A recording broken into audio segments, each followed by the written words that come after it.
Saif Ali Khan Leelavathi hospital నుంచి discharge అయ్యారు. డాక్టర్లు వారం రోజులు బెడ్ రెస్ట్ అవసరమన్నారు. పరామర్శలకు ఎవరూ రావద్దని సూచించారు. వస్తే ఇన్ఫెక్షన్ సోకుతుందని అన్నారు.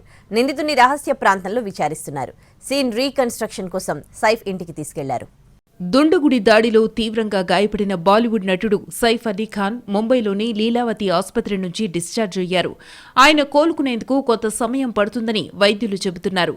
కొన్ని రోజుల పాటు బెడ్ రెస్ట్ అవసరమని సూచించారు. సైఫ్ని పరామర్శించేందుకు ఎవరూ రావద్దని కుటుంబ వైద్యులు సజెస్ట్ చేశారు. ఎందుకంటే పరామర్శల వల్ల సైఫ్కు ఇన్ఫెక్షన్ సోకే అవకాశముందని అంటున్నారు.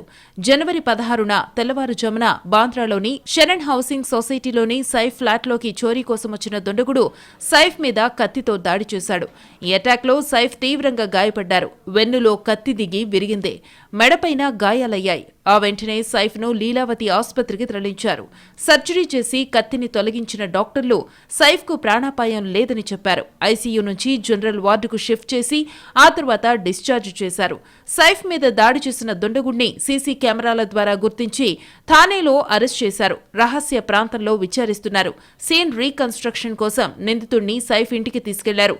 బంగ్లాదేశ్ నుంచి అక్రమంగా వచ్చిన నిందితుడు మారు పేర్లతో సంచరించాడు. కేవలం చోరీ కోసమే వచ్చాడా లేదంటే పక్కాగా హత్యకు ప్లాన్ చేశాడా అన్నది విచారణ తరువాత తేలుతుంది.